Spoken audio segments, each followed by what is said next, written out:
Hello friends, இந்த சொர்ணரைஸ் சேனலில் இன்றைக்கி நம்ம பார்க்குறது சூப்பரான சாஃப்டான சாக்லேட் கேக்குங்க. ரொம்ப சிம்பிளாக செஞ்சிடலாம். இதுக்கு பால்லாம் தேவைப்படாதுங்க, பட்டரும் தேவைப்படாது. வெறும் ரீஃபைன் ஆயில் வச்சு தான் நம்ம செய்ய போகிறோம். இதுக்கு நான் இப்போ 1 கப் மைதா மாவு எடுத்திருக்கேன். அதுக்கு 1/2 கப் சர்க்கரைங்க, ஒரே ஒரு பிஞ்சு சால்ட்டு போட்டுக்கோங்க. இதுக்கு வந்து லெமன் ஜூஸ் தான் போட போகிறோம். நம்ம வந்து பேக்கிங் சோடா போடலை, அதாவது ஆப்ப சோடா போடலை. அதுக்கு பதிலாக பேக்கிங் பவுடர் மட்டும் ஒரே ஒரு டீஸ்பூன் போட்டுக்க போகிறோம். 1/4 கப்பு எண்ணெய்ங்க. எண்ணெய் வந்து உங்கள் வீட்டில் நீங்கள் என்ன சமையல் எண்ணெய் யூஸ் பண்ணுவீங்களோ, வாசனை இல்லாத சமையல் எண்ணெய், அது எதுவாக இருந்தாலும் பரவாயில்ல, எந்த பிராண்டு வேணாலும் பரவாயில்லைங்க, அதை நீங்கள் யூஸ் பண்ணிக்கோங்க. 1/4 கப்பு எடுத்து வச்சுருக்கேன். இது வந்து கொக்கோ பவுடர். இது ஒரு பேக்கெட்டோட விலை வந்து 60 ரூபாங்க. இது நம்ம வாங்கி வச்சுட்டோம்னாக்கா நம்ம நிறைய இந்த மில்க் ஷேக் வெரைட்டிஸ், இதுக்கு இந்த மாதிரி கேக் ரெசிபீஸ், இதுக்கெல்லாம் நம்ம செய்கிறதுக்கு, ஐஸ்கிரீம் செய்கிறதுலேருந்து எல்லாத்துக்குமே யூஸ் ஆகும். நீங்கள் 60 ரூபாய் பேக்கெட் வாங்குனீங்கன்னா அதில் நம்ம ஒரு 4-5 முறையாவது நம்ம செஞ்சிடலாங்க. இப்போ நான் இதுக்கு வந்து 2 டீஸ்பூனில் 3 டீஸ்பூன் எடுத்திருக்கேன் 1 கப் மைதாவுக்கு. இப்போ நான் அந்த மாதிரி ஒரு அலுமினிய பாத்திரத்தில் ஃபஸ்ட்டே வந்து கொஞ்சமாக எண்ணெயோ இல்லை இது நெய்யோ சும்மா அந்த இது ஒட்டாமல் இருக்கிறதுக்காக நீங்கள் தடவி வச்சுருக்கோங்க. ஒரு விஸ்க்கு வச்சு நீங்கள் மிக்ஸ் பண்ணிங்கன்னா உங்களுக்கு ஈஸியாக இருக்கும் இந்த கேக் ரெசிபிக்கு. சைட் பை சைட் நீங்கள் என்ன பண்ணிவிடுங்க, ஏதாவது ஒரு நல்ல அடிகனமான பாத்திரம். நான் வந்து இப்போ இட்லி வேக வைக்கிற அந்த வெசல் தான் எடுத்திருக்கேங்க. அது உள்ளே வந்து ஒரு ஸ்டாண்டு போட்டு அதை ஒரு 10 நிமிஷமாக சிம்மில் வச்சு ஹீட் பண்ணிகிட்ருக்கேன்.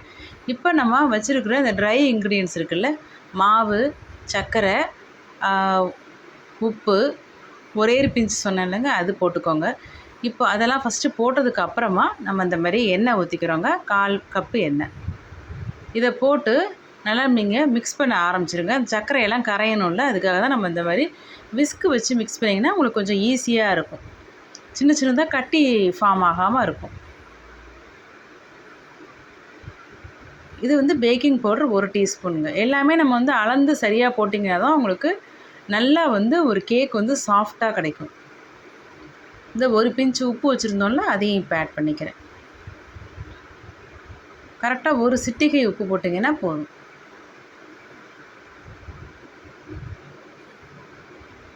இப்போ லெமன் ஜூஸ் வந்து 1/2 டீஸ்பூனுங்க.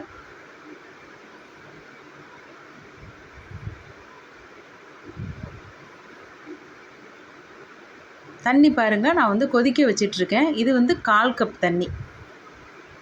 நல்லா இந்த மாதிரி தலைப்புலன்னு கொதிக்கணுங்க. அந்த கொதிச்ச தண்ணியை தான் நம்ம அப்படியே சூடாக இருக்கும் போதே அப்படியே எடுத்து இந்த மாவில் ஊற்ற போகிறோம்.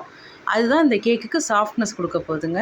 நம்ம இதில் பாலோ, தயிரோ, பட்டரோ இதெல்லாம் எதுவுமே போடலை. வெறும் தண்ணி மட்டும் 1/4 கப் தண்ணி வந்து நல்லா கொதிக்க வச்சு அப்படியே நீங்கள் வந்து மிக்ஸ் பண்ணிங்க. நல்லா சாஃப்டாக இருந்துச்சு இந்த கேக் செஞ்சதுக்கப்புறம். ட்ரை பண்ணி பாருங்கள் ஃப்ரெண்ட்ஸ். பிடிச்சிருந்துச்சுன்னா நம்ம சேனலை சப்ஸ்கிரைப் பண்ணிக்கோங்க. இப்போ இந்த அளவுக்கு தான் இருக்கணும். இந்த பக்குவம் பார்த்திங்கன்னா, நம்ம அப்படி ஸ்பூனில் எடுத்துகிட்டு விட்டோம்னா இந்த மாதிரி வருது பாருங்கள். இட்லி மாவோடவும் கொஞ்சம் கெட்டியாக இருக்குது பாருங்கள் இந்த பக்குவம். இந்த பதத்தில் நீங்கள் வந்து மிக்ஸ் பண்ணிக்கிட்டிங்கன்னா உங்களுக்கு நல்லாயிருக்கும்.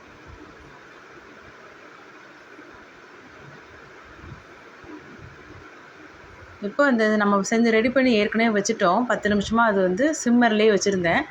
இப்போ அதில் நம்ம இந்த கேக் இது பேட்டரை வந்து நம்ம ஊற்றி வச்சுருக்கோம் இல்லைங்க, இதை லைட்டாக 2 வாட்டி நீங்கள் இப்படி தட்டிக்கோங்க, டேப் பண்ணிக்கோங்க. அப்படி செஞ்சதுக்கப்புறம் பார்த்தீங்கன்னா உங்களுக்கு காற்று ஏதாவது இருந்துச்சுன்னா அது போய் இது பண்ணிக்காமல் இருக்கும். அதுக்கு தான் அந்த மாதிரி செய்கிறது.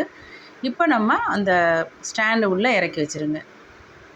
நல்லா டைட்டாக க்ளோஸ் பண்ணி வச்சுட்டு ஒரு 30 நிமிஷம் வச்சு எடுத்துட்டிங்க. 30 40 நிமிஷம் கூட ஆகலாம். சூப்பரான கேக் ரெடி ஆகிடும். Bye friends.